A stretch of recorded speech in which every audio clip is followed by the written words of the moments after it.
Welcome students. स्वागत है आपका मेरे YouTube चैनल हिंदी में इजी में। बच्चों, आज हम एक नया विषय ले रहे हैं, हिंदी साहित्य यानी लिटरेचर। हिंदी साहित्य बहुत समृद्ध है और आपको पता चलेगा कि अब तक इनमें कितने काल हैं, इनमें क्या क्या साहित्य बना। तो इसके बारे में शुरू करते हैं। हिंदी साहित्य। हिंदी भारत और विश्व में सर्वाधिक बोली जाने वाली भाषाओं में से एक है। इसकी जड़ें प्राचीन भारत की संस्कृत भाषा में तलाशी जा सकती है, परंतु हिंदी साहित्य की जड़ें मध्ययुगीन भारत की अवधी, मागधी, अर्धमागधी तथा मारवाड़ी जैसी भाषाओं के साहित्य में पाई जाती है। हिंदी में गद्य का विकास बहुत बाद में हुआ और इसने अपनी शुरुआत कविता के माध्यम से, जो कि ज्यादातर लोक भाषा के साथ प्रयोग कर विकसित की। हिंदी का आरंभिक साहित्य अपभ्रंश में मिलता है। हिंदी में 3 प्रकार का साहित्य मिलता है, गद्य, पद्य और चंपू। हिंदी की पहली रचना कौन सी है, इस विषय में विवाद है, लेकिन ज्यादातर साहित्यकार लाला श्रीनिवास दास द्वारा लिखे गए उपन्यास परीक्षा गुरु को हिंदी की पहली प्रामाणिक गद्य रचना मानते हैं। जो गद्य और पद्य दोनों में हो उसे चंपू कहते हैं। हिंदी साहित्य का इतिहास। हिंदी साहित्य का आरंभ 8वीं शताब्दी से माना जाता है। यह वह समय है जब सम्राट हर्ष की मृत्यु के बाद देश में अनेक छोटे छोटे शासन केंद्र स्थापित हो गए थे, जो परस्पर संघर्षरत रहा करते थे। विदेशी मुसलमानों से भी इनकी टक्कर होती रहती थी। हिंदी साहित्य के विकास को आलोचक सुविधा के लिए 5 ऐतिहासिक चरणों में विभाजित करके देखते हैं, जो क्रम रूप से निम्नलिखित है। पहला, आदि काल। दूसरा, भक्ति काल। तीसरा, रीति काल।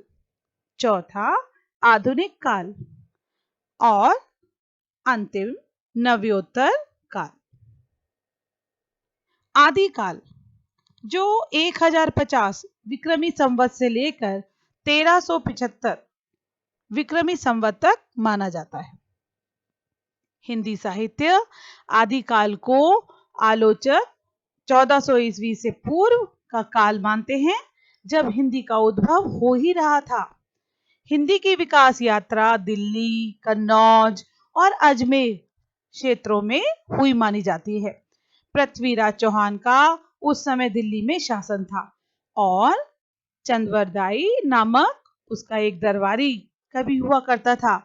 चंद्रवरदाई की रचना पृथ्वीराज रासो है, जिसमें उन्होंने अपने मित्र पृथ्वीराज की जीवन गाथा कही है। पृथ्वीराज रासो हिंदी साहित्य में सबसे बृहद रचना मानी गई है। कन्नौज का अंतिम राठौड़ शासक जयचंद था, जो संस्कृत का बहुत बड़ा संरक्षक था। भक्ति काल 1375 विक्रमी संवत से 1700 विक्रमी संवत। हिंदी साहित्य का भक्ति काल 1375 विक्रम संवत से 1700 विक्रम संवत माना जाता है। यह काल प्रमुख रूप से भक्ति भावना से ओतप्रोत काल है। इस काल को समृद्ध बनाने वाली 2 काव्य धाराएं हैं। पहला निर्गुण भक्ति धारा और दूसरा सगुण भक्ति धारा। निर्गुण भक्ति धारा को आगे 2 हिस्सों में बांटा गया। संत काव्य, जिसे ज्ञानश्रेयी शाखा के रूप में जाना जाता है, और इस शाखा के प्रमुख कवि कबीर, नानक, दादू दयाल, रैदास, मलुकदास, सुंदरदास, धर्मदास आदि हैं। निर्गुण भक्ति धारा का दूसरा हिस्सा सूफी काव्य का है। इसे प्रेमाश्रयी शाखा भी कहा जाता है। इस शाखा के प्रमुख कवि हैं मलिक मोहम्मद, जायसी, कुतुबुन, मंझन, शेख नवी, कासिम शाह, नूर मोहम्मद आदि। भक्ति काल की दूसरी धारा को सगुण भक्ति धारा के रूप में जाना जाता है। सगुण भक्ति धारा दो शाखाओं में विभक्त है, रामाश्रय शाखा और कृष्णाश्रय शाखा। रामाश्रय शाखा के प्रमुख कवि हैं तुलसीदास, अग्रदास, नाभादास, केशवदास, हृदय राम, प्राणचंद चौहान, महाराज विश्वनाथ सिंह और रघुनाथ सिंह। कृष्णाश्रय शाखा के प्रमुख कवि हैं सूरदास, नंददास, कुंभनदास, छीत स्वामी, गोविंद स्वामी, चतुर्भुज। कृष्णदास, मीरा, रसखान, रहीम आदि चार प्रमुख कवि जो अपनी अपनी धारा का प्रतिनिधित्व करते हैं। ये कवि हैं, पहले आते हैं कबीरदास 1399 से 1518। उसके बाद देखिए मलिक मोहम्मद जायसी जो 1477 से 1542 और सूरदास 1478 से 1580 और तुलसीदास 1532 से 1602। रीतिकाल जो 1700 से 1900 शताब्दी तक है, आचार्य रामचंद्र शुक्ल के अनुसार हिंदी साहित्य का रीतिकाल संवत 1700 से 1900 तक माना जाता है, यानी 1643 ईस्वी से 1843 ईस्वी तक। रीति का अर्थ है बना बनाया रास्ता या बंधी बंधाई परिपाटी। इस काल को रीतिकाल कहा गया क्योंकि इस काल में अधिकांश कवियों ने श्रृंगार वर्णन, अलंकार प्रयोग, छंदबद्धता आदि के बंधे रास्ते की ही कविता की।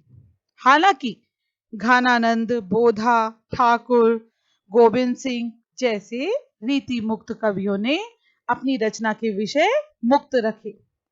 केशव 1546 से 1618, बिहारी 1603 से 1664, भूषण 1613 से 1705, मतीराम, घनानंद, सेनापति आदि इस युग के प्रमुख रचनाकार रहे। आधुनिक काल 1900 ईस्वी के पश्चात।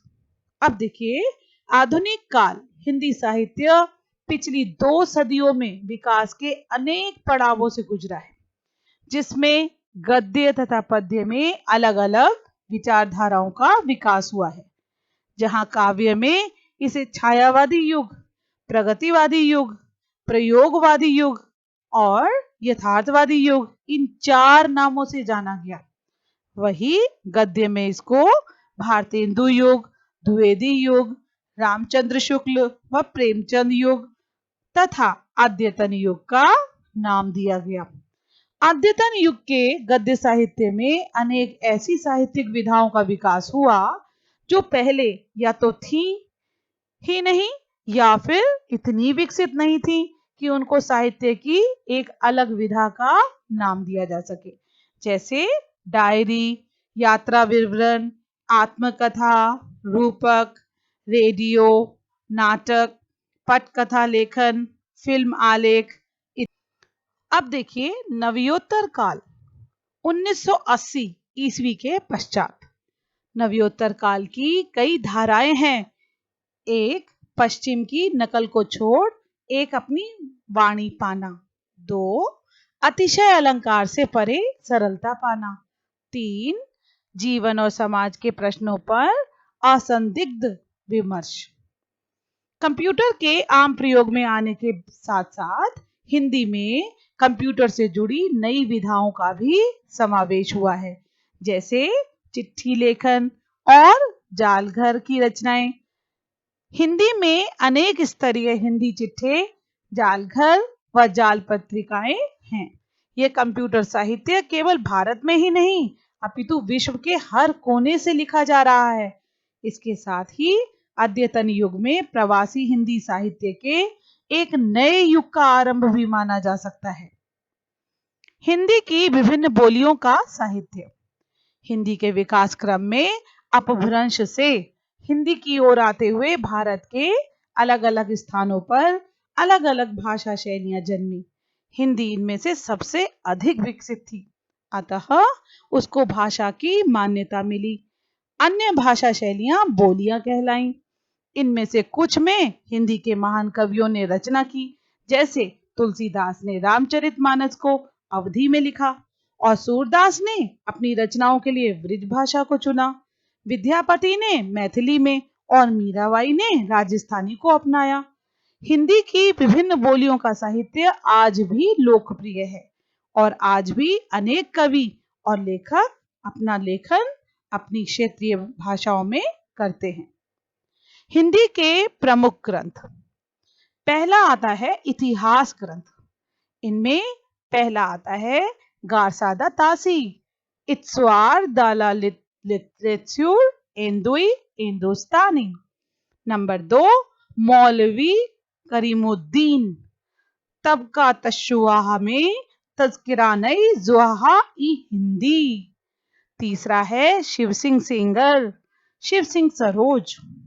चौथा sir George Grierson, the modern vernacular literature of Hindustan. और पांचवा मिश्र बंधु। तो इस प्रकार आपने आज जाना हिंदी साहित्य, उसका काल विभाजन, आदिकाल, भक्ति काल, रीति काल, आधुनिक काल। और इसी श्रृंखला में आप आगे जानेंगे रचनाकारों के बारे में कि कितने रचनाकार जो है वो हिंदी साहित्य में आए। ऐसे ही कुछ रोचक विषय लेकर मैं आपके सामने आती रहूंगी। तो आज के लिए मैं यहीं पर विराम लेती हूँ।